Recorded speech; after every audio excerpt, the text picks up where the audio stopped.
رب العالمین په دې آیت کریمه په دې اخیری او ټکی کې کونو مع الصادقین د مسلمانانو خصوصا د نوجوان طبقه د اصلاح یو نسخه خي چې د نوجوان طبقه او کشر کل بالخصوص او د عام مسلمانانو بالعموم اصلاح په څه طریقه کېږي دی با دا گناہ نا پس طریقہ بچ کے گی دی با اللہ والا او دا اللہ دا رسول تابعدار سنگ جوڑے گی نو اللہ دا غی متعلق فرمائی کونو مع الصادقین رنبے خو تقوی دا اتقوا اللہ تقوی خو یو ډیر لوی مفہوم لري دا اللہ نا ویریږي په دې خپل زړه کې وکونو مع الصادقین خپل ماحول دا نیکانو سره برابر کې د اصلاح بهترینه طریقه ماحول جوړول دي که یو انسان په ښه ماحول کې پاتې شو ښه برادرۍ کې په ښه دوستانه ماحول کې دی په خپله ټیک کېږي او که یو انسان په خراب برادرۍ کې وي په خراب ماحول کې وي ګندو خلکو سره تعلقات دي نو د باندې د محنت ضرورت نشته په خپل خرابېږي دا قانون دی بس ماحول اثر لري مولانا رشید احمد گنگوهی رحمت الله علیه د لوی عالم تیر شوی دی زمونږ د دارالعلوم دیوبند په د اکابر علماو کې ډېر لوی عالم ډېر جید او ډېر محقق عالم او د نقلی علوم سره سره د عقلی علوم د تریر به مهارت حاصل دي بخاری شریف باندې ردی او تقریر چالي چاپ کړی دی لیکلی دی لامع الدراری وتوي اذا ما په خیال عام طالبان خو سکه چې ډیر مولیان بم پنه پويږي د جوړې نقطې لیکلی یا کوكب الدوری په یو حاشیه د لیکل شوی د بل چا لیکلی د په ترمذی شریف نو خدای پاک دل یو ډیر عمیق او جوړ علم ورکړو نیوزل تلیو تانبون تا دا مولانا حاجی امداد اللہ مہاجر مکی رحمت اللہ علیہ دا یو وادل اصل کے تلیو چی وادل تلیو بیاڑے کی سوچ کرے چراش حاجی صاحب حاجی امداد اللہ صاحب دا ریلوے بزرگو دا مولانا اشرف علی تانوی رحمت اللہ علیہ دا غا پیرو او دا لوم دیوبند چی دا سمرا کابر دی دا تقریبا طول دا غا مریدان دی نو دی لار چې راشه حاجی صاحب دی علاقې ته راغلی موادله د هغه سره ملاقات به وکړم نو حاجی صاحب ملاقات یې وکړه حاجی صاحب ورته وی چې ما سره شپه وکړه وی ښه شپې ته پاتې شو حاجی امداد الله صاحب خو ډېر لوی بزرګ و ولی الله د زمانې هغه چې ده ته وکتل نو هغه ته پته ولګېده چې دا سړی خو ډېر هوښیار دی ډېر قابل انسان دی دنه خو ډېر کار اخیستلی کېږي وتوی تا بیعت کړی چا سره وکړه مولانا رشید احمد صاحب ورته وی چې نه ما خو بیعت نه دی کړی ایمانه بیعت وکړه خپل یې ورته وی وی تا کې ډېر ښه آثار نه ما او د تندي کې د داسې نښې نم نو څه مانه بیعت وکړه مولانا رشید احمد صاحب خو د هغه زمانې نوجوان عالم و فلسفه او منطق او دا کتابونه به یې ښول هغه وی بیعت به سره وکړم خو دا مراقبه او دا ذکرونه او دا قصې پسې نشم کولی دا ما درس دی طالبانو له کتاب کتل دی او بیا درس دی نو که دا راته وی چې یاره بیا به ذکرونه کې او دا ذکر به او دا ذکر به او دا به او تسبیح به ټولو اړوم او دا شغل به کې او دا به کې ګورې دې قصو کې دی نه او که هسې د برکت دپاره وی چې بیعت را سره وکړه در سره کوم خو ګورې بوج به را باندې نه چې مصروف کې به مې نه په دا ذکرونو اسکارو کې بس واقعي درس ډېر لوی اثر لري درس و تدریس دا فرض دی دا ډېره لویه مرتبه ده درس نه به مې نه پاتې کې حاجي صاحب هوښیار وایي بس اس بوج هم در باندې نه اچوم سره بیعت وکړه بیعت یې ورسره وکړه حاجي صاحب خپلو مریدانو ته وایي چې د مولانا رشید احمد صاحب کټ ما سره کوټه کې یو ځای سم کې یو ځای به سملو دی ورسره یو ځای سم لاست یو سم لاست حاجی صاحب رحمت الله علیه خو نیمه شپه کې اخره حصہ کې پاسې تهجد ولا او داسې وکړ ودرېد مولانا رشید احمد صاحب لکه سوچ کوي چې خدای کو دقه زو دیم او علم روړم خوبم ناراضي امر باندې پیښو نو لکه بدله دراشه بس وبکو یو څو رکعات تهجد به وکړو پاسې دو نازلنا پاسې دو تهجد یې وکړل ما چې جمعات تلوت وی کتل جمعات کې عالمان دي طالبان دي ټول په تهجد ولاړ دي او ذکر او اذکار کې مصروف دي ذکر او اذکار کې مصروف دي نو زم وی چیرې راشه بس اسې سره وسود کېږي تهجد یو کړ تم څه ذکر اذکار څه خو آیا کنه سار شو چې څنګه سار شو دې ما حول ولا لك خوان ورکه حاجی صاحب ورته وی کډیر ضرورت ترین او یو شپه دوه نور مثال شه وی صاحب مثال بشه زما سم نو مدرسې چوټی ده دوه ورځې نورم تیرې کړې چې دوه ورځې تیرې کړې نو حاجی صاحب سره کې ناستو وی صاحب ماته څه ذکر او اذکار وسخه اما حول پیسې ورک وینا له تا ته ما ویلو چې پتا بوج نه چو ته خپل وعده پابند دي بس صرف دا بیعت هم ستاله کار پاره کافی ده بس خپل درس او تدریس کا واغه اهم شی دی بوج در باندې نه چوم وینا صاحب بوج را واچوا نو د یویش پینه دریش پېښوي او د دریش پونه سلويخ ورځې غونډه چلې د حاجي صاحب سره په خانقاه کې تیر کړه او سلويخ ورځې پس چې ته نو حاجي صاحب له خپل ټولو څومره چې داغه طریقې و اسکار داغه خلیفہ کې خلافت ولا ورکړه نو قاری صاحب لیکي قاری طیب صاحب وی مخکې چراغه نو د شپې عبادت هم نه کاو نفل هم نه کول نو چې پړم بهش په پاسې ده نو عادت یې جوړ شو نو چې درې ورځې تیر کړې نو عبادت ته متوجه شو هغه عادت په عبادت بدل شو نو چې سلوي شپې تیر کړې نو عبادت په خلافت بدل شو دا راجی صاحب خلیفہ شو یو ټکی وتا غونه وي چې دې ذکر کې دومره سوا او دې درود شریف کې دومره سوا او دې ذکر کې دومره سوا هغه ما حول یو کټ ما حول سره بدل شو قاری صاحب لیکلي قاری طیب صاحب وی چې دا کلم بیا گنگوهی رشید احمد گنگوهی صاحب دا علم سره سره د تصوف یو لوی امام هم ته جوړ شو نو وی زه یو ځل دغه جومات ته لاړم گنگوه ته وی زه دا اتونه کالو ما وی مجلس کې بلګیو په جومات کې خانقاه کې به ذکر او اذکار کېدل خلیفګان به صاحب طالبان به عالمان به غیب لا اله الا الله ذکر او اذکار کو نو په گنگوه کې دو بیان ډیر زیاتو غیب الخلق دا جامع وینځلې نو څه په مشرونو کې دغه زمانه کې خو به دا جامع باغ صوبالو ډبولې او یا دې دوبیانو مونږ به خپل لیدل دې دوبیانو د پیښور کې بدا دې دوبیانو جامین ذری نو دا یو طرف په نیولې او چتولې به وکانی د بیره برولې او چتولې به لکه څنګه سړی وګی ټکای دا سه به کان لرا برولې نو قاری طیب شه وی هغه دوبیانو باندې د مولانا رشید احمد گنگوهی رحمت الله علیه د ماحول دومره اثر شوی چې وی هغه هغه کپړو چتکړه او هغه کان له بیره بروله نو د کپړې درس سره به وی الا الله الا الله الا الله کله به چتا کو چې را بروله به الا الله هغه سره به الا الله وي دا د مولانا رشید احمد گنگوهی رحمت الله علیه دا خانقاه او د ذکر او اذکار اثر زمارونو بنیادی سیز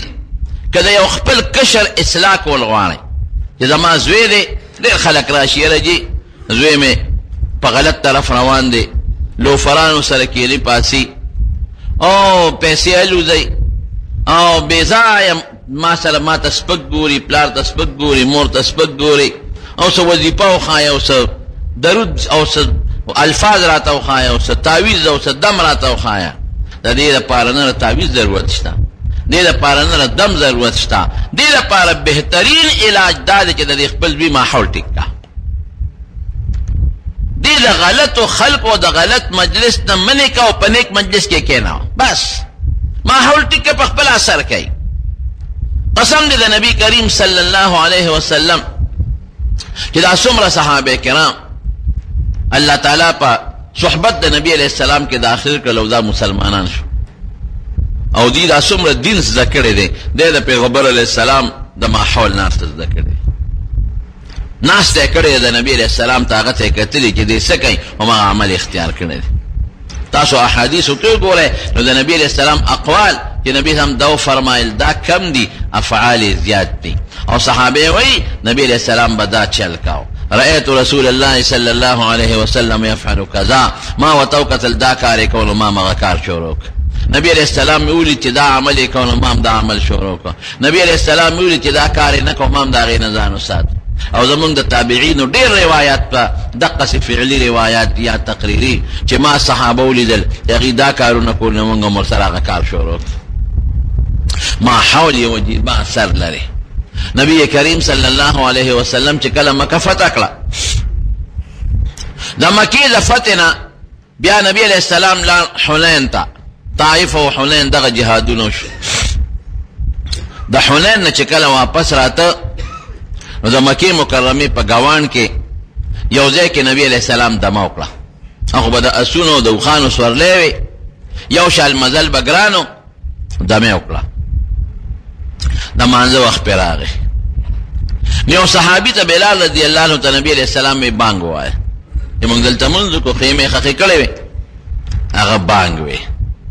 د دې کلي ماشومانو، دا کلي لا مسلمان شوی نه دی، د دې کلي ماشومان دی واړه، هغوی چې دا بانګ واورېده هغوی ته یو ناشنا شیخ ښکاره شو چې دا کاکا څه کوي چې دا چغې وایي. په لومبي ځل یې بانګ واورېده، غوږونو کې ګوتې منډلې دي، کله یو خوا ګورې کله بل خوا. دا بابا څه کوي دا کاکا چې دا چغې وباسي. نو ماشومانو یې پیښې شروع کړې، واړه خو دا څه پیښې کوي. حضور پاک ورته خیال شو چې دا ماشومان خو زما د مؤذن بانګي پیښې کوي. صحابو ته ورمنډه کې دا ماشومان راونیسئ، خوشطبعي ورسره کول. چې صحابو منډې کړې ټول واړه ته وتښتېدل. یو ماشوم ابو محذوره هغه پکې راونیوه چې راوینې نبی علیہ السلام له راوسته چې پیغمبر علیہ السلام سره ودرېد. دا ابو محذوره وی د اسلام نه مې نفرت و، ما خپل دین خوښو او ما دې بانک پورې مونږ ټوکې کولې چې دا څنګه دوی چغې وایي. وی چې نبی علیہ السلام ته مخامخ ودرېدم، ګیر چاپېره صحابه ته تودي. وی ما ته وایه بچې دا پیښې چې دې څنګه کولې شا به بیا ووایه. د دې صحابو د زمانې د خلکو حافظې ډېرې مضبوطې وې. یو شی چې به یو ځل واورېد اب ورته بیا یاد و یېرېده به ترې نه. شا به وایه وی ما وی الله اکبر الله اکبر الله اکبر الله اکبر. وی په سینې راله لاس کېښود چې ورپسې وایه وی مې چې اشهد ان لا اله الا الله اشهد ان لا اله الا الله اشهد ان محمد رسول الله اشهد ان محمد رسول الله. وی راته چې بچې دا بیا ووایه، دا اشهدو والا الفاظ شهادتین دا یو ځل بیا ووایه او په اوچت آواز یې ووایه. وی یارېدم نو. وی په اوچت آواز مې ووایه اشهد ان لا اله الا الله اشهد ان لا اله الا الله اشهد ان محمد رسول الله اشهد ان محمد رسول الله.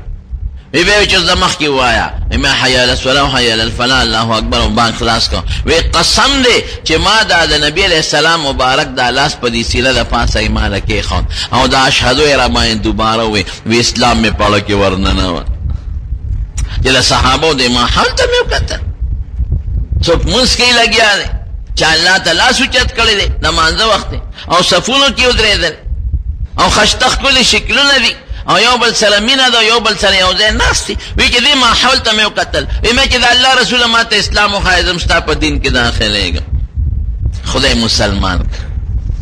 نو حضور پاک والا بیا یو لوی نام ورکړ. وی ځکه مې د مکې مکرمې مؤذن مقرر کړ، ځکه مکه مکرمه له دې نه مخکې فتح شوې وه او لومبې بانک د فتح نه پس پکې حضرت بلال صاحب ویلو وی ځه ته مې د مکې مؤذن کړی، خو چې دا کم بانک په وجه ته مسلمان شوې نو ته به په مکه کې هم دقسې بانک وی. زمونږ د عالمانو او طالبانو ته د ترجیع اذان وی، ته به دا زمونږ والا بانک نه وي هم دقسې وایه دا اشهد ان لا اله الا الله دا څلور الکلمې دا لاول ورو وایه او بیا په زوره وایه. رونو چې دا څومره کافر تاسو وینئ چې دا د اسلام په دایره کې داخل شوي دي، دا ټول د نبی علیہ السلام د هغې ماحول نه متاثر شوي دي. بعضې د جاسوسۍ په بنیاد راغلي دي. یو کافر راغی او د نبی علیہ السلام خلاف دومره سخت و چې وی توره مې خصوصي سپیشل دې دپاره جوړه کړه چې نبی علیہ السلام باندې پرې غذار کوم، سپیشل توره، او هغې له مې د زهر اوبه ورکړئ چې که چېرته د مرګ نه بچ شو او زخمی شو نو چې هم بچ پاتې نشي. او بیا مې دومره خواري ورسره وکړه چې هغه مې د شا دلته کې شاته لاندې د کمیس کې مولدی جوړ کړه شاته مې هغه ومنډله چې زما لاس کې چاته پته ونه لګي چې د سره توره شته او که سره نشته او صادر مې ځان نه تاو کړ او چې رالم څنګه نبي علیه السلام را باندې پوه شو دلته راشه او مخامخ کې ناستم او څنګه حضور پاک ته مو قتل او د صحابه ماحول ته مو قتل بس وی پاک قټک مې نبی علیه السلام ته چې صرف کلمه راته خایا وی توره خودم شاته منډلې ده توره خودم شاته منډلې ده رانږدې شه وی ورنږدې شم کلمه شهادت مې خدای مسلمان لوی فرست صحابه کرام زبرته یو څه شمیرم لوی فرست صحابه کرامو چې دا د نبی علیہ السلام په صحبت کې داخل شو او د حضور پاک او د صحابه ماحول ته قتل خدای پاک داغي نه کوم اسټیج جوړ نن داغي مثال نشي پیش کول د حضور پاک ډېرې معجزې دي ګوتو مبارکونه او به دا یو معجزه ده یو ځای کې ضرورت د اموراغه وبنوي نبی علیہ السلام مبارک صحابه ته ویل کې شانته وب پیدا کی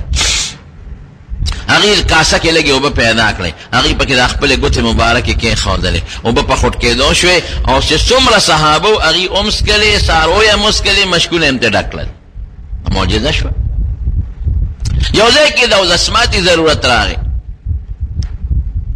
د سوء د پنۍ سه تنظیم نو میدان او کولا ادرې دقه سه او مخامخ یو صحابي وی مخامخ یو اونه وګوره لره او بل طرف ته یو اونه یوې ته اشاره وکړه بل ته اشاره وکړه یو اونم په پزمکه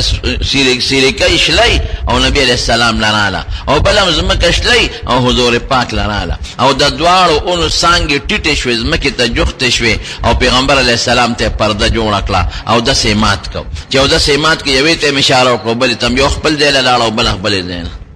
جاءت لدعوته الاشجار ساجدة تمشي اليه على ساق بلا قدم ده بلا معجزه ده خوراک معجزه دي حضرت جابر رضی اللہ عنہ نبی علیہ السلام نے ډوډۍ وکړه لکه شان ډوډۍ او پاغي باندې بلا 1500 صحابه را له په خدای پاک مانه کړ ډېر معجزې دي د حضور پاک یو نه ده یو صحابي وی نبی علیہ السلام نے ډوډۍ وکړه یو چیرې مولانا کړ وی چې هغه وخت خوړله اډو کې پزمکه وغورځول وی دا اډو کې راغون کا وی هغه اډو کې مولا راغون کل مخه ته مولا کې خودل وی پاغه لاس مبارک کې خود واپس ته چیلې جوړ شو او دانه چې ګني بس بیا مړ شو د ډیرو مر منکر بیا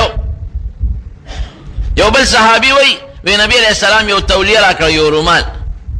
هغه په مخ مبارک وچ کړو وی مال راکړ وی قسم دې چې خیرن بشو تنور کې به مې واچم نو پاک بشو ما په بوچه ته نه دینځلې تنور کې به مې واچو او بار به مې راوس پاک بشو دا د حضور پاک معجزې دي نو کانو د نبی علیہ السلام په لاس کې تسبیحات ویلې یو صحابي وی نبی علیہ السلام سره لاس کې کانو وی سبحان الله سبحان الله سبحان الله بیا حضرت ابو بکر لور کړ دا غلاس کې ملګیا دی سبحان الله سبحان الله سبحان الله بیا حضرت عمر فاروق لور کړ دا غلاس کې وی سبحان الله سبحان الله سبحان الله بیا حضرت عمر حضرت عثمان لور کړ دا غلاس کې بیا تسبیحات بند کړ دا د حضور پاک معجزې دي لیکن زمارونو دا ټول معجزې یو طرف ته کا چې دا څومره معجزې دي د پیغمبر علیه السلام د ټولو نه غټه معجزه ده چې دا هر صحابي د حضور پاک مستقله معجزه ده کانی نرمېدل آسان دي کانی د چونې په بټۍ کې واچي نو او بوبشي ایرایلش اوس بنا نرمول آسان دي اوس بنا چې څومره سخت دی نو بټای کې واچو د اور نو بیا تاوه سره در نرمول شي سپین نرمول شي غر ټوکړې کول شي په انسان چې خراب شي هغه سمول آسان کار نه دی ګران کار یو انسان چې خراب شي قسم دې مور او پلار ورته نصیحت کوي علما ورته نصیحت کوي دم درود پسې ګرځي نه سمېږي او د نبی علیہ السلام صحابه کرام تاسو ګورئ د جاهلیت زمانه کې دا کم خلک او چې د حضور پاک ما حول لرالل او نبی علیہ السلام سره ناس توکړه کوم استیټ جوړ شي حضرت عمر فاروق رضی الله عنه حضرت ابو بکر صدیق رضی الله عنه حضرت عثمان رضی الله عنه دا د حضور پاک د ما حول سر ما حول ډېر لوی سر لري نو د بچو د اصلاح لپاره او د کشر کول د اصلاح لپاره ما حول ټیک کې وظیفه خای چې دی وظیفه نه ټیک کېږي په ګنده ماحول کې د ساتلې د وظیفه نشي پاکول تعویذو کا چې زما دا بچی ټیک شي په تعویذو نیم نشي ټیک کولی. بهترین شی دا دی چې خپل کشر کل بچی د خپل لاس نه مو باسا تر څو چې ستا په لاس کې او ستا په اختیار کې. نو نیکانو سره کېناو، عالمانو سره کېناو، دیندارو سره کېناو، په دې به ماحول ټیکي. او که د وخت نه دې په بچی پړی ورغورځاو او ګنده ماحول سره هغه عادتونه وو، والله کې بیا سم کې بیا نشي سمولی. بیا به ټول عمر ګنده موبایل ګوري او په هغې کې به غلط تصویرونه ګوري او په هغې کې بربند فلمونه ګوري او په هغې کې به د ښځو تصویرونه ګوري. ماحول خراب دی، ماحول ګنده ماحول کې ورننوتلی. او نن سبا خو انټرنیټ او موبایل د لوفرۍ دپاره او د فحاشۍ دپاره د دې نه خطرناک او خطرناک اور د دې نه بل نشته. موبایل او انټرنیټ دا خطرناک اور دی. دې اور چې څوک والي دی هغه رغېږي نه. لګیا دي میموري کارت خلک ډکوي او فلمونه پکې اچوي. ټول کشر کل په تبېخته دی. لګیا دي میموري کارت وړي او د ګانې او سندرې او فلمونه او ډرامې او بربنډتوب د دې نه هلکان هم ډکوي او جینکې هم ډکوي او انټرنیټ باندې لګیا دي او فلمونه پې ګوري او ډرامې پې ګوري. دا ولې ماحول خراب دی، ماحول ګنده دی. دا بچی ستا د لاس نه وته، دا خراب شو. خدای لپاره دا خپل بچی د خپل لاس لاندې وساته. ماشوم د ده مثال د کلالۍ خټې دی. د نه که جام جوړی جام ته جوړېږي، د ده نه که ته کټوی جوړی کټوی ته جوړېږي، د ده نه که پیالی جوړی پیالی ته جوړېږي، د نه چې څه جوړی جوړېږي ته. دا ماشومان ستاسو ذخیره درونو ګورئ. دا ذخیره بار آوره کې د دې نه یو باغ جوړ کړئ چې دا بچې ستا په ژوند هم ستا پخه راشي او ستا د مرګ نه پس هم ستا پخه راشي. زمونږ نه بچي لاړل برباد شو. ټوله ورځ په موبایل او په نیټونو باندې تصویرونه دي ګنده او فلمونه دي او په غلط ماحول کې ناست دي. پلار یې غریب یې وله ګټي او دی دوستانو یارانو سره مري ته ټاباد ته او پېښور ته او په نخرو ګرځي او پیسه والو ته. لمونځ شته او نه اودس شته. لو پران شو بچي، ماحول خراب. خدای پاک چې د انسان د اصلاح لپاره کوم شی استعمالوي فرمایي کونو مع الصادقین. تاسو ماحول ټیک کړئ. نیکانو خلقو رښتونو خلقو سره خپل ماحول جوړ کړئ. نیکانو سره کښېنئ، صالحینو سره کښېنئ، عالمانو سره، طالبانو سره، نیکانو سره مجلس جوړ کړئ. په خپله به ټیک ټاک شي. زه درته خپل یو دوه مثاله ښیم. یو کس ما سره ټلیفون باندې رابطه کوله د اسټرالیا نه. ما سره رابطه کوله. ما ته مې ته ما څه پېژنې؟ وایي ستا تقریرونه اورم. او مې تقریرونه کوم ځای پیدا کړي. پاکستان نه م راغواړم او په نیټ باندې ستا ما ته پته نشته. د نه نیټ پېژنم او نه را سره نیټ پتې لګي. خو دا چا ورکړی به په انټرنیټ ستا تصویرونه دي، دا دغه دي، دا تقریرونه دي، هغه اورم. نو سړی ښه سړی و د مسلو تپوسونه بیانانه کړو. یو ځل یې ما ته په ټلیفون وایي چېره مولانا صاحب زما د لمانځه به څه کېږي؟ مې ولې؟ وایي زه خو 5 واړه لمونځونه ماسخوتن په یو ځل کوم او په خپل ځای کې کوم ځان له. مې ولې؟ په وخت ولې لمونځ نه کې؟ او دا 5 واړه لمونځونه ته په جومات کې ولې نه کې؟ وایي صاحب دلته جوماتونه ډېر لرې دي. جومات نشته، کم ځای وکم. او زه انجینیر یم، نو زه خو خپل ډیوټی لځم. ډیوټی کې خو زه ماله د مونځ چوټي را کوي ماسپښین، نه د مازدیګر چوټي را کوي، نه د ماښام او نه د ماسخوتن، او نه د جمع انتظام شته چې جمع وکړم. نو به زه چې ډیوټی نه فارغ شم ور ټایم ولګوم او واپس خپل کور ته راشم، نو 5 واړه لمونځونه بیا ځان له کوم. مې څو کاله دی شو، دا دې یو کال 2-3 کېږي. مې څو کاله دی شو. ما ته یاره د ما خو تقریبا 11 کاله وشو. مې دا 11 کاله دغه ژوند دی ویاو. او بلکې راته وی چې روژه دلته کې 20 ګنټې 21 ګنټې 22 ګنټې روژه. ما وی دا خو تا ځان غرقه او تباه کړه. همیشه مونځ قصدن قضا کول خو ډېر لوی جرم او ګناه ده. که په غلطۍ درنه مونځ قضا شو بیا دې وکړه په غلطۍ، نو هم ګناه کبیره د توبه وباسئ، الله به دې معاف کوي. خو قصدن دا مونځ به ماښام کوم ماسخوتن به کوم، دا خو ډېر لوی جرم دی. نو یو خدا جرم کوي چې قصدن منځونه په وخت نه کوي، دا خو تا دومره کبیرې ګناه وګټلې چې د حد نه وتی. نمبر 1. دویم دا دی چې جمع ده نه پاتې ده، نو ځان لمونځ یو په یو دی چې جمع سره کوي یو په 20 دی. دا دې څومره تاوان وکړو. نو ما ته زه سلته څوک هم دلته جوماتونه ډېر لرې لرې چې د جمعې مانځل هم نشم ته یا د اختر لځم ماحول ما وې دا مهرباني وکړه چې دا نوکري دې پرېږده راځه خپل وطن ته دا څه کې پې ډېره بده ولګېده چې زما خو ډېره غټه تنخواه ده او زما خو ډېره غټه نوکري ده دا اوس پرېږدم نو مې دوه خبرې دي یا به دین پرېږدي او یا دنیا اوس ګیر شه منځ کې یو خوا دنیا زرګونه ډالر تنخواه اخلې یو خوا دین او منځ او مې نوره معاشره بچي وی بچي خو دلته نه راولم مې ولې وی دلته خو ټول بربنډتوب دی دلته بچي چېرته راوستی شم ماحول ډېر زیات ګنده دی خلک دا بدعملۍ سړک په غاړه یو بل سره کوي او په پارکونو کې او په چوکونو کې خلک لګیا دي او ناروا کارونه کوي دلته بچي چېرته راوستی شم ما وې دا مهرباني وکړه خدای دپاره نوکري دې پرېږده که د خدای سره تعلق دی په کاري مونځ د خدای سره ستا تعلق دی 5 وخته خدای سره ستا تعلق د مونځ په وجه جوړ دی نو که خدای سره تعلق ساتل غواړې او آخرت ښه کول غواړې دا نوکري دې پرېږده وایي دا تنخوا پلان کې مې بس ډېره دې ګټلې ده مې اندازه مې داسې ده چې تا به دومره ګټلي که ته لاس په خپه کېنېست هم کېږي د دوی دې کېږي نو څو دې کېږي خیر خبره خلاصه شو ډېره موده پس زه کور ته رالم ما ته یو څوک مېلمانه راغلي به څه تحفې راوړی کې خط لیکلی او په خط کې راته لیکلي چې زه خو ستا ملاقات لرالم او ستا په وجه ما هغه ستا د اسټرېلیا والا مرید یم غیبانه نوکري مې پرېښوده او دی راته بیا په ټلیفون وی ښځې بچو سره مې مشوره وکړه نو هغې م راته وی چې بابا بس پرېږده نوکري دی ضرورت نشته ډېره دې ګټلې ده راځه بس موږ سره خپل ژوند تېروه بس وی پرې مې ښوم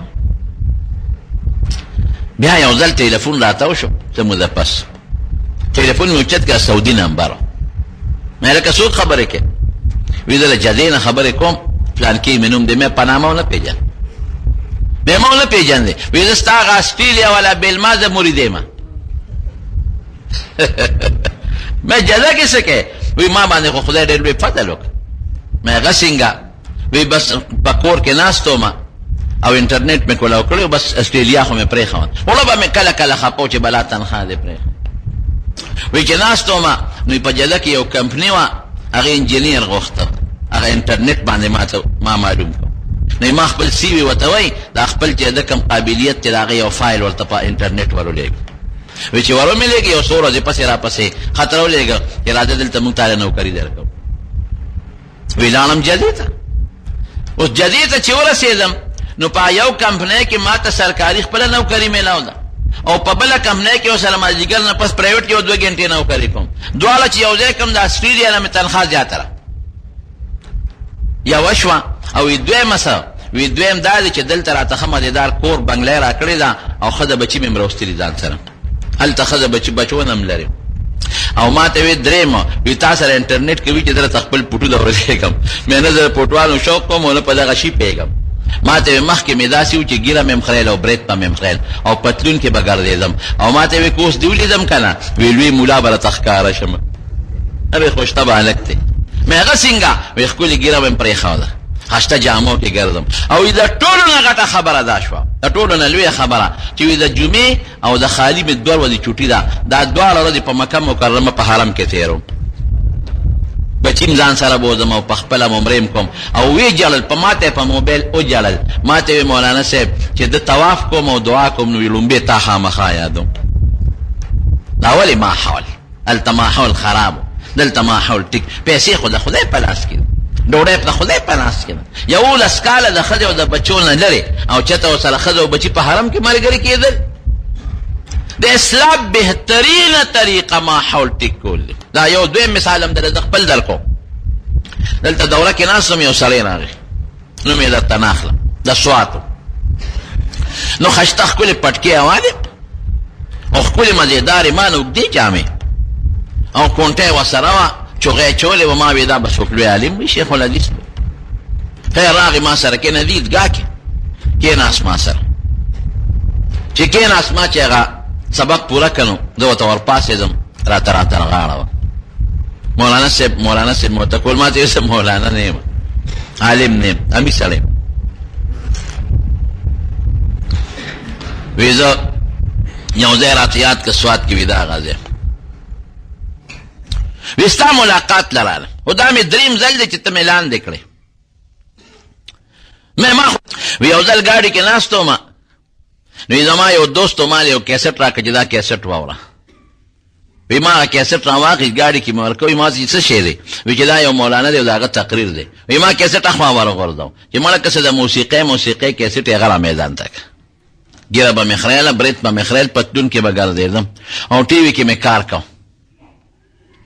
وی هغه ما ته وی چې مړه ټول مازغرې د ګن نه ډک دي ظالمه چې ته د خدای او رسول خبرې خو هم به وره که نه. دا وی ما کیسټ ورته وغورځاو چې که ښه موسیقي دی چې ته پیدا کړې راکړه. وی چې هغه زما نه کوزېده. وی ما وی چېرې ملګري مې خفه نه شي. مې چې هلکه راکړه کیسټ زه وبرم. وی نو څه نه در کوم. وی خیر ما ته په زور هغه کیسټ راواغېست دې لپاره نه چې ملګري دې خفه نه شي. او د هغه مخکې مې په هغه ګاډي کې په ټیپ کې ورکړه. دې خو کوشم. وی چې کیسټ مې واورېد را باندې اثر وکړو. وی بیا مې واورېد 2-3 ځله. وی هغه چې را سره بل ورځ میلاو شو. مې چې هلکه دا کیسټ د چا دی او د نورې کیسټ یې په کار دی. وی نورې م راکړې مې واورېدې. وی هغې را باندې ډېر زیات اثر وکړه. ما ته یې هغه ستا کیسټ وي. بیا ما نه خو یېزي خو ما ته یې تا نه مې په ټېلیفون تپوس وکړو یاره زه خو دغسې ستا د کیسټو نه متاثر شم او زما خو بس د دې سید نه نفرت دی. یو خو مې بینک کې نوکري ده د سود معاملې دي او بل دا دی چې ټي وي سټیشن کې په ډرامو او په دې سیزونو کې مې کار کړی دی کوم زه بس کوم. نو ما نه یېرو هغه راته رایاد کړ. وی تا راته وی چې نوکري دې م پرېږده د سود نوکري توبه ته وباسه او دا ډرامې او ما ته وی د 15 منټو به موږ له په زرګونو روپۍ راکول. یو ګنټه چې به موږ په ټي وي کې کار وکړو لکونه روپۍ به راکول. ډېر عزت او قدر به بس وی ستا په وینا مې غار څه پرېښودل نوکري مې م پرېښود. لاړم وی یو ځل مې تا ته په ټېلیفون وی چې مولانا صاحب زه څوکم علم شروع کړم ته خو دلته خوشې ګرځم او په دې تنګ شم. وی تا راته وی چې داسې کار وکړه چې یو 3 ورځې تبلیغ کې ولګاوه. نو وی لاړم شبې جمعې او 3 ورځې 3 پسې مې بیا 40 لګول. 40 کې اخوان راکړه 4 میاشتې مې ولګولې. نو ما ته وی اوس مې د بارمل 3 سفرې کړي دي. د بارمل 3 سفرې او شکل ته مې وګوره مې لکه په شکل خو ما ته داسې ښکاره شو لکه جلوې شیخ الحدیث. ما ته وی زما چې څومره لایبرري ده په هغې کې کتابونه کم دي او ما ته وی ستا کیسټ پکې ډېرې پرتې دي د خلکو مه وره. وروڼو دا ټولې خبرې دا د ماحول سره تعلق لري. بس که بچې دې په ښه ماحول کې ور داخل که دی به ټیک شي او که بچې دې د بربنډتوب په ماحول کې ور داخل که دنه به خراب جوړېږي. دقه رنګې لور ده ګوره که لور دې ازادو جینکو سره ملګرې کړه هغه جینکې چې هغه لستوڼې کټ کوي او هغه جینکې چې هغه په پینټ او په شرټ کې ګرځي نو لور به دې سبا ازادي غواړي درنه. هغه ماحول به په اثر کوي. او که لور دې د جینکو مدرسې ته ولېږله او د قرآن شریف درس له دې ولېږله او نیکانو خلکو کره دې ولېږله او د هغې بورقۍ د هغې غټ پړونې وي او د هغې غټ پرتوګ او غټې پنسې وي کلاو مزیدار جامې نو هغه ماحول به په اثر کوي. اوس تا خپله خوښه ده چې د بچي نه دیني بچی جوړول غواړئ او که د بچي نه د 14مې صدۍ سخوندر جوړول غواړئ. که د بچي نه دینی شخصیت جوړول غواړئ او نیک انسان ته جوړول غواړئ ماحول ولا ټیک کا او که د دې بچي نه 14مې صدۍ ګن جوړئ ګن نو پرېږده په غلط ماحول کې. د مارونو دا یو فطري تقاضا ده چې د کوم څیز ته ښه کول غواړې که نه په هغې به محنت کوې. دا قانون دی. لکه دا کور دی مثلا او ته وایې چې زما دا کور دی ډولي نو محنت به خامخا کوې. چونه به ورکې صفایي به یې کوې جارو به پکې وې ویپر به پکې راکاږې رنګ به ورکې روغن به ورکې نو دا به محفوظي. نو دا کور که ښه ساتل غواړي لازما به محنت غواړي او که ته وایې چې دا کور دی خراب شي نو محنت تاجت نشته. جارو پکې مه وه کډه ته وباسه ویپر پکې مه وه رنګ روغن مه ورکوه هېڅ محنت نه غواړي. بې محنته به یو 2-3 کاله پس دار څه لاندې راوغورځېږي. داسې ده که نه ده؟ رواني محنت نه غواړي بس چې ته اصلاح پرېږدې په خپله روانې راځي او اصلاح چې د شي اصلاح کې هغه محنت غواړي. دقه رنګې بچی دی ګورې که د بچي اصلاح کې محنت په پکې ښه مجلس او ښه ماحول به وله جوړی او که ته وایې چې نه اصلاح نه کوم نو هېڅ کالج او یونیورسټۍ ته اجازت نشته. ګنده ماحول کې وردن نه که په خپله به تباه برباد شي. نو قرآن شریف کې رب العالمین فرمایي کونو مع الصادقین د بچو او خپل اصلاح کې مجلس خشته کې ماحول جوړ کې. او نبی کریم صلی الله علیه وسلم فرمای کلکم راع وکلکم مسئول عن رعیته. هر سړی به شپونکی دی. پخوا به د شپونکي د خلکو دا غویان او دا میخې ورکول، هغه به څرول او ماښام بیا چا کره واپس. دا ګورچیان به زمونږ په دې وطن کې ګورچیان به د خلکو دا غوا او دا ګډه چیلی به بوتلی او مازدیګر به راتلی. نو که د چا غوا ته یا ګډه چیلی ته به نقصان ورسېد، ګورچي نه به یې تپوس کو، شپونکي نه به یې تپوس کو ګډه زما څه شو، چیلی څه شوه، تا ولې خیال نه ساتلی. دقه رنګې حضور پاک فرمایي ستا مثال د شپونکي د قیامت پر ورځ به ستا د بچو ستا نه تپوس کېږي. د بچو اصلاح دې کړې ده او که دې نه ده کړې، بچو له دې ښه ماحول جوړ کړی دی او که ښه ماحول دې وله نه دی جوړ کړی. که اصلاح دې وله وکړه، ښکلی ماحول دې وله جوړ کړ او ښه اخلاق ورسره چلی، دا بچې ستا دپاره ډېر لویه مرغلره ده. او که ماحول دې وله خراب جوړ کړه او اصلاح دې وله پرېښودله، نو دا بچې به ستا دپاره د دنیا هم دشمن او د آخرت هم دشمن. صحابه کرام په دې دریاب را پورې وتل، سیند ته رالل، بې سیند ته. تاسو به د سکول په کتابونو کې کتلي د محمد بن قاسم واقعه، محمد ابن قاسم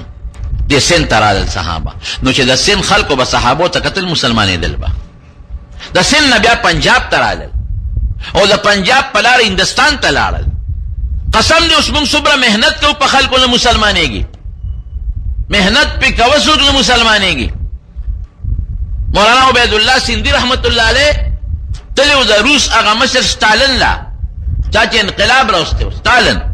هغه له لاړ او مولانا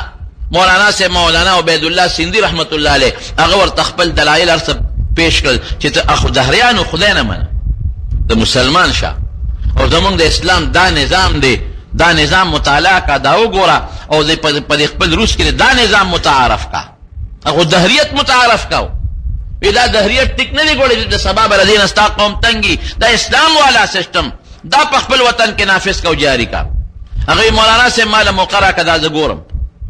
ستالن ډیر خوخيارو، هغه د اسلام پوره مطالعه وکړه مکمل اول نه اخره پورې. مولانا عبیدالله سیندي سے بیا ټیم ورکړو چې بیا دې دوباره ورغی، وې کستا په دې خبرو کې څه شکی ماته وای چې شک دلل کم. ستالن ورته شک مې نشته،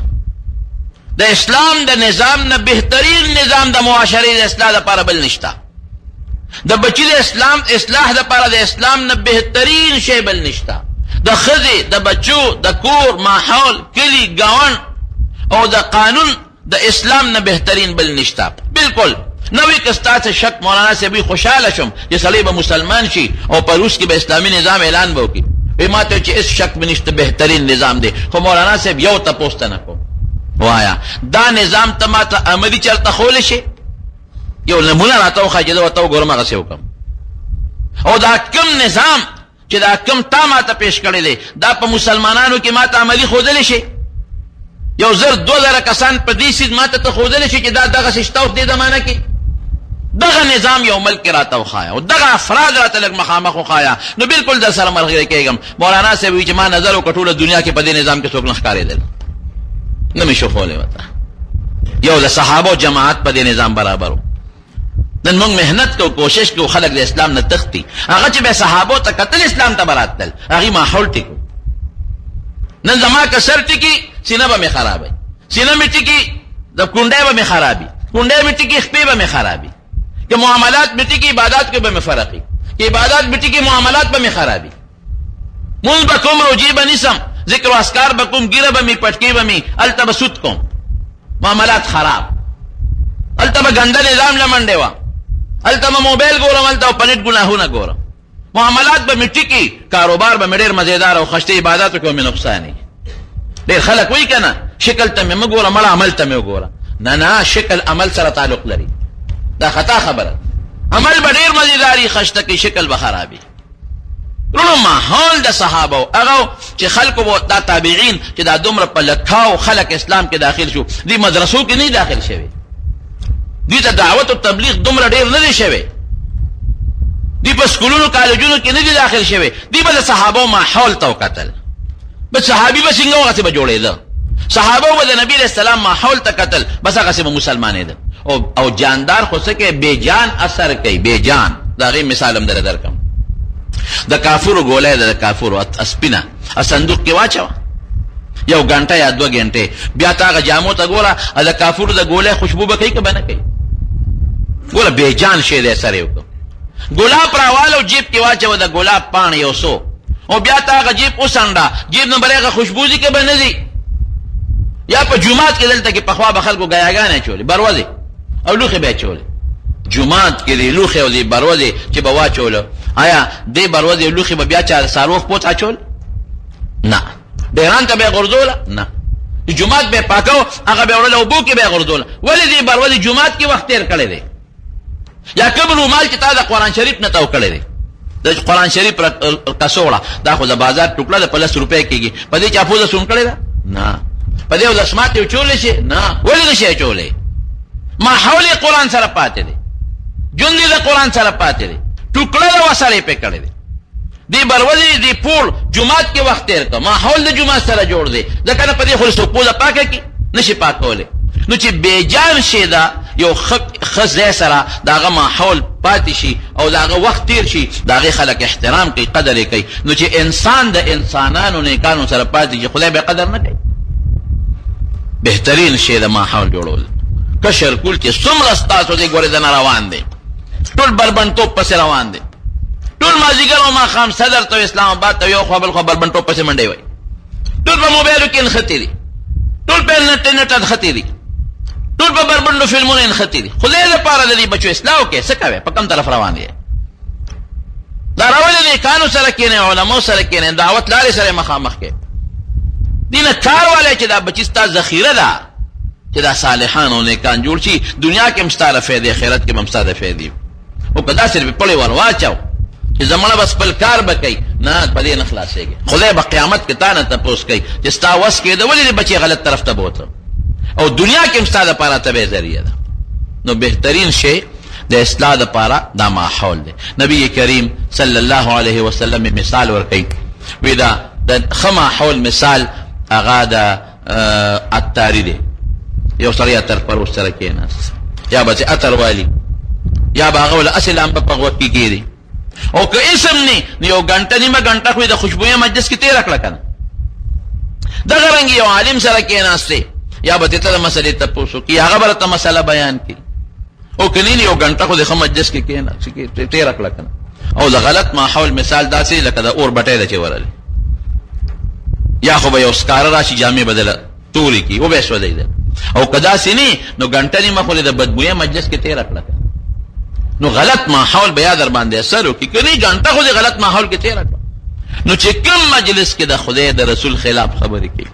د شریعت خلاف خبرې کوي د بيدینه خبرې کوي د بربندتوب خبرې کوي غیبتونه پکې کوي چغلي پکې کوي دا غلط ماحول دی مدې مجلس کې خپل کې نه موته بچي پرېدا